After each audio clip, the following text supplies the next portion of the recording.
Buenos días, amigas, amigos. Seguimos con la historia de la historia. Hoy vamos a hablar de la Escuela de Anales. El tema es amplio y vamos a repartirlo en dos episodios. El de hoy, el episodio 11, y la próxima semana en el episodio 12. Bien, Anales supone un modelo inalcanzable para lo que entendemos como tendencia historiográfica. Cumple todas las condiciones que decíamos en el episodio 8. Y fue fundada, como sabemos, por Marc Bloch y Lucien Febvre, y tuvo una duración larga, casi todo lo que llamamos el pequeño siglo XX. Podemos poner el año 1929 como inicio, es el año en que se crea la revista Anales, y 1989 como punto final de la escuela como una tendencia organizada, ¿no? Así las instituciones y muchos de sus aportes que todavía hoy siguen siendo útiles, incluso necesarios, según para que ya iremos viendo esto más bien en el episodio siguiente. Anales es, como también es conocido, una tendencia próxima al marxismo, tanto la definición de la disciplina como el interés por la historia social, el compromiso historiador, en tantos temas. Pues ahí la hegemonía del marxismo pues es en el siglo XX, en el ámbito de las ciencias sociales, pues se reflejó también en el campo historiográfico. Pero se diferencia en una cosa muy esencial del marxismo, incluso del marxismo historiográfico, y es que es una corriente de Anales que viene del desarrollo endógeno de nuestra propia disciplina y que solo se da dentro de la disciplina de la historia.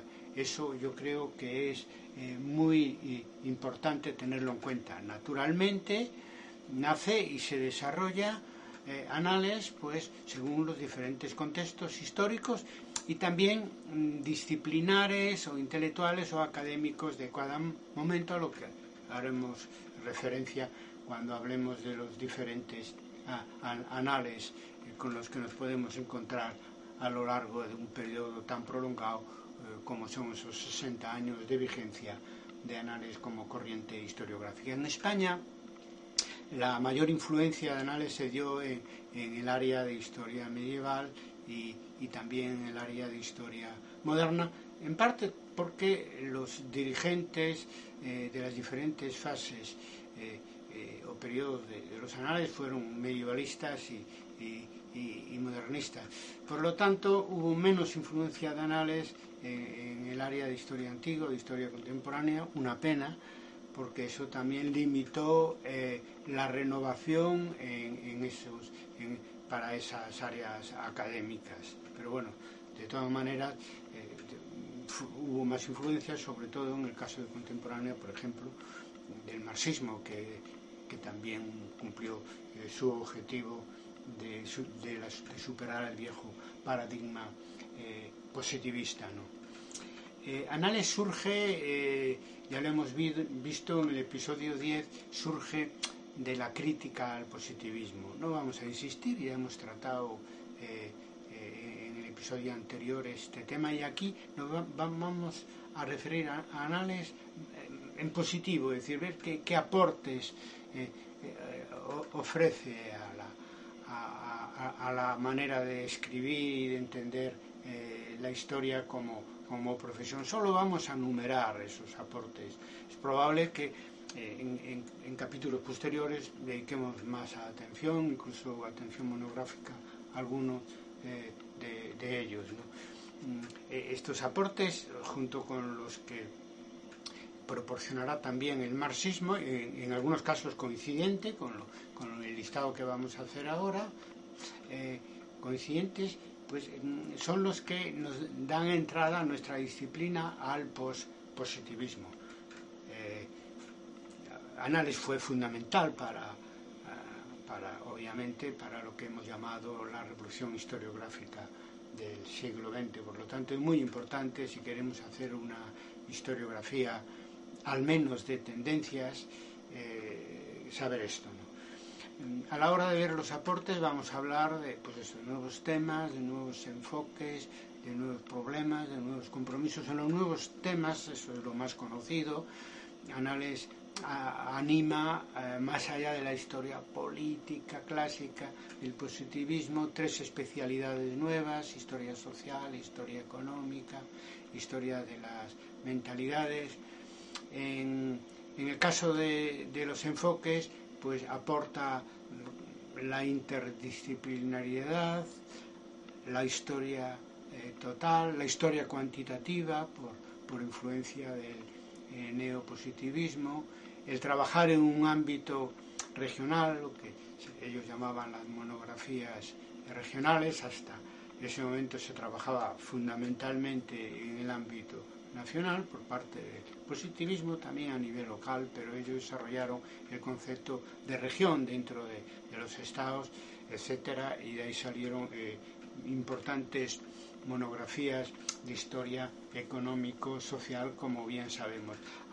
En lo tocante a nuevos problemas, pues aportaron, pues eso, el concepto de historia-problema, el concepto de corta, media y larga duración, y el concepto de historia, que en su momento es una idea de Pierre Nora, que era un historiador más bien tradicional, pero con muy buena relación con los analistas, y que reunió un volumen, pues eso, la autobiografía, no solo intelectual o académica, sino la autobiografía de los historiadores franceses, así más interesante, la gran mayoría vinculados a la escuela de análisis. Eso que en aquel momento pasó desapercibido, fue marginal, hoy tiene una especial relevancia como aportación de los anales del siglo XX. Y en cuanto a nuevos compromisos, yo destacaría 3 cosas que diferencian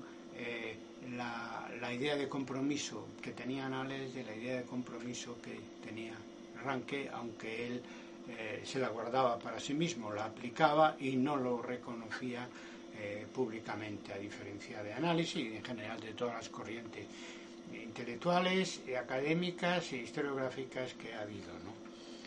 Y me refiero primero a que han desarrollado la idea y la práctica como nadie del historiador colectivo. Segundo, que han practicado la alta y conseguido, que no es fácil, la alta divulgación, lo que hoy llamaríamos escuela, historia pública, y por lo tanto que su compromiso no era solo para con sus propios colegas, sino que buscando esos lectores y ese compromiso con el público en general. Y en tercer lugar, estos primeros anales aportan la idea de historiador ciudadano que representa Marc Bloch como nadie, porque como nadie lo representa ni entre los fundadores ni entre los que siguieron con esta corriente historiográfica hasta la caída del muro de Berlín.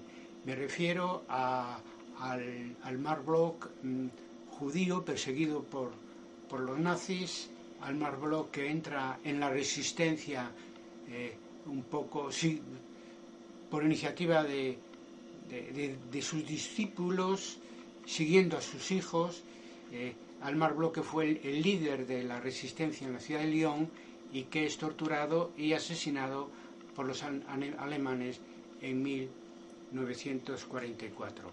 En el año 2004 trajimos a Santiago de Compostela a Ernest Bloch, a su hijo y albacea intelectual, y le cantamos en el Palacio de Fonseca en la Marsellesa. Fue un acto muy emocionante y muy merecido para una dimensión en este caso de Bloch, que a menudo pasa desapercibida, pero no se puede olvidar que la historia vive de la relación con la sociedad, es una ciencia social, y que el historiador, además de académico, es es un ciudadano, y si da ejemplo de ciudadano, pues eso naturalmente ayuda en ese caso a la corriente académica que fundaron, ¿no? Y para él mismo eran ambas cosas, sus ideas, digamos, humanistas y la historia que quería hacer eran cosas que estaban estrechamente vinculadas. La cronología de los anales nos permite hablar de tres fases, de los primeros, de los segundos, de los terceros anales. Anales tuvo una asombrosa capacidad para autorrenovarse, y cada una de esas tres fases, de esas épocas de anales, pues se corresponde naturalmente a contextos distintos, ¿no? Siempre hablando de contexto histórico, contexto académico, intelectual. Bien, los primeros anales constituyen la matriz fundacional de la corriente.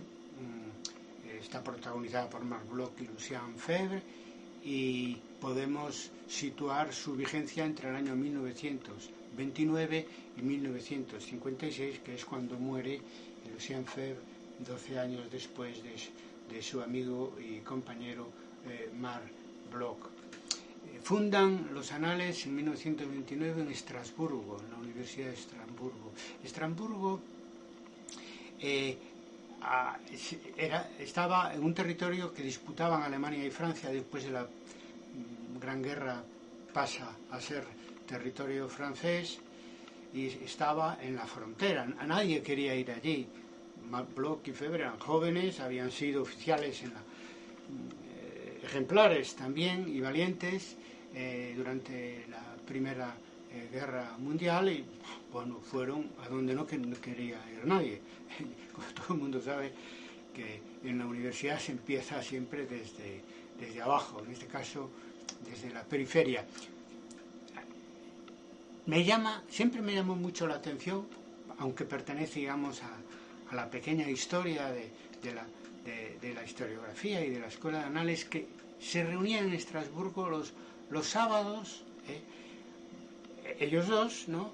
Pero rodeado, pues, participaba un geógrafo, un antropólogo, un psicólogo social, un sábado. Imaginaros vosotros poner una reunión en la facultad o del departamento, pues, un sábado, ni siquiera un viernes por la tarde, tiene que ser algo muy urgente. Por lo tanto, no, ellos estaban un medio académico, pero vivían su profesión de una manera entusiasta y no tenían, por lo tanto, límites horarios para hacer historia, y sobre todo para hacer historia colectiva, que es lo difícil, porque un poco hay que ir contracorriente. Es decir, el medio académico nos aísla en despachos y genera mucho individualismo, y en eso, pues, insisto,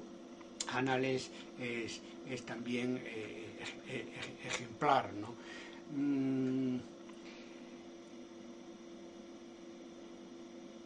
Anales nace en la periferia contra el centro.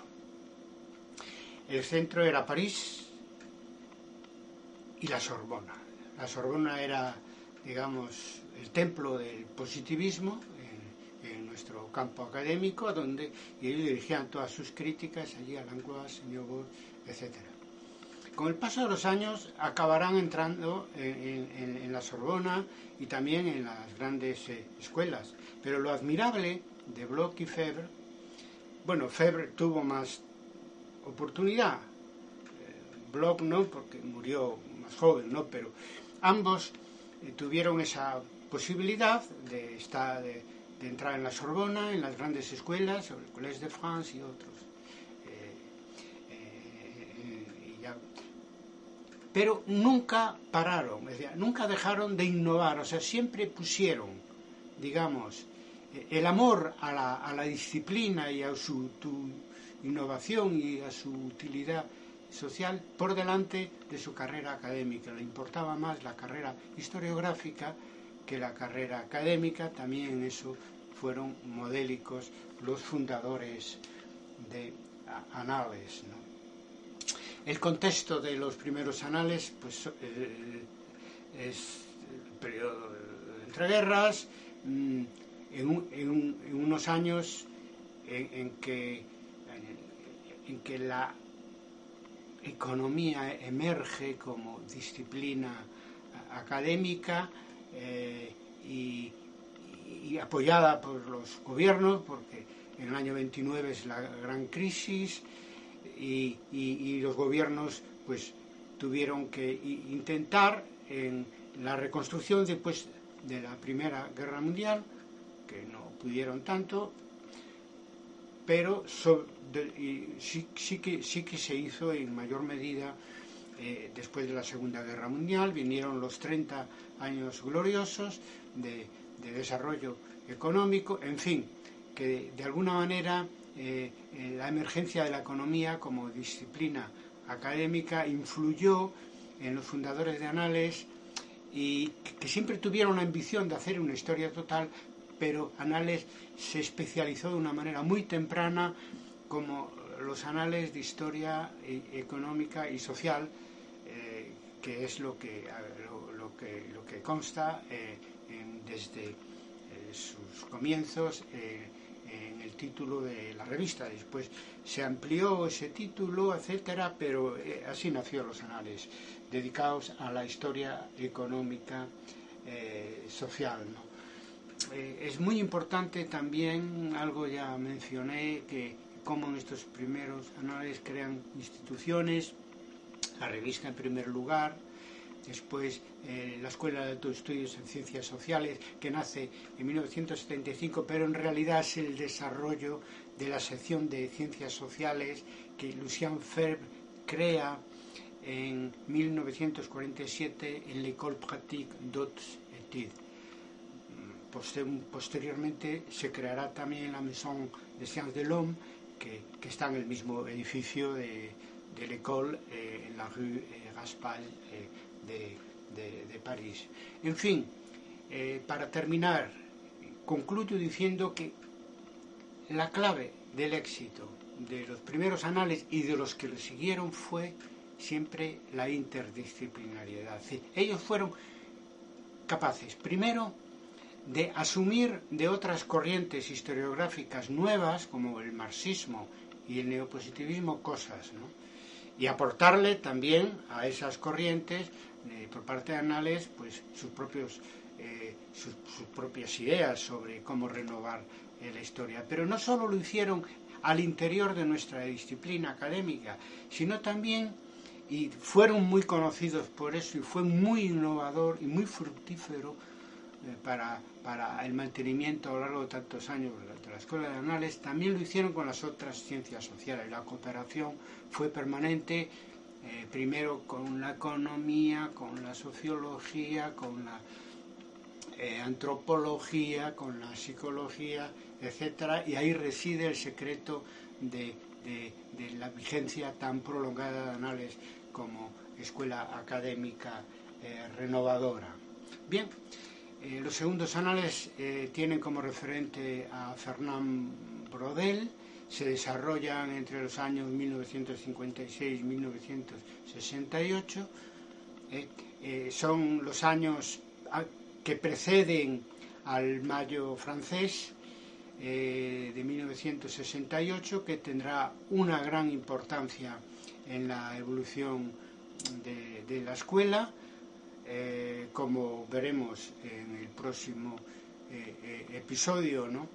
Entonces, ese es el contexto de los años 60, que en el campo intelectual están esos años en Francia, pero no solo en Francia, hegemonizados por el estructuralismo de origen lingüístico que Althusser desde el marxismo también promovió, y Lévi-Strauss en antropología, etc. Estaba de moda el estructuralismo, y estos segundos Anales de Fernand Braudel pues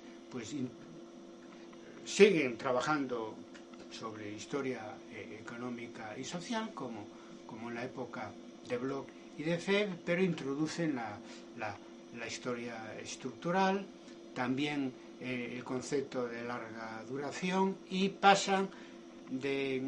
ahí se pasan las monografías regionales al interior de los estados a la macrohistoria donde el objeto de estudio pues es, como en el caso de la obra mayor de Fernand Braudel, Mediterráneo, en la época de Felipe II, el objeto de estudio pues es transversal e incluye varios estadios. Esta es la tercera aportación de los segundos anales que yo quería destacar. Y en cuarto lugar, la historia serial, es decir, la historia cuantitativa de origen neopositivista tuvo una plasmación en Francia interesante, la historia serial, que formó parte de estos segundos anales y incluso se prolongó posteriormente, porque nacieron para hacer demografía histórica cuantitativa, pero también se aplicaron ya en la época de los terceros anales a la historia de la mentalidad. Yo lo hice en mi tesis doctoral, por ejemplo. Por tanto, fue una aportación muy interesante, protagonizada por Pierre Chauny, que después, ya para la época de los terceros anales, pues de alguna manera jugó un papel menor, porque Pierre Chauny, pues a diferencia de la mayoría de los dirigentes de los anales, de Marc Bloch a Jacques Le Goff, pues que pertenecían a la izquierda, no de una manera militante, pero sí, pues eran socialistas o comunistas, etcétera, por lo menos en el grado de simpatizantes, y en algunos casos, como François Furet y Manuel Lajedrie, como militantes incluso, ¿no? Entonces, pues dentro de una corriente académica, pero progresista, yo le escuché alguna vez a ellos decir que tal o cual no entraban en l'École. Había otras instituciones en las que se podían encontrar más cómodos. Se referían al Instituto de Estudios Políticos, a la École des Arts, digamos, más conservadores, etcétera. No es así el caso de Pierre Chauny, que hizo ahí una gran aportación, desarrollando la historia serial. Bueno, nada más. Si queréis saber más sobre los primeros y los segundos anales, yo creo que hay que leer directamente a Marc Bloch, a Lucien Febvre y a Fernand Braudel. De Marc Bloch, Introducción a la historia, el título original era Apologie pour l'histoire ou métier d'historien, Apología por la historia o oficio de historiador. Por parte de Lucien Febvre, yo creo que hay que leer Combates por la historia. Es una traducción, es la selección de algunos artículos por una historia en parte entera, donde aparecen cosas muy interesantes. De todas maneras, la selección que se hizo para la edición que se hizo en Barcelona de Combates por la historia es suficiente y es muy interesante para entender los orígenes de la escuela de los anales. Y en tercer lugar, naturalmente, la historia y las ciencias sociales, donde Fernand Braudel pues desarrolla la idea de interdisciplinariedad que atraviesa los primeros, los segundos y los terceros anales, y donde ya explica un poco esa capacidad alrededor de la interdisciplina, explica un poco el éxito tan prolongado de los anales durante 60 años. Pues nada más, la próxima semana hablaremos de los terceros anales y los años finales de anales como tendencia historiográfica del siglo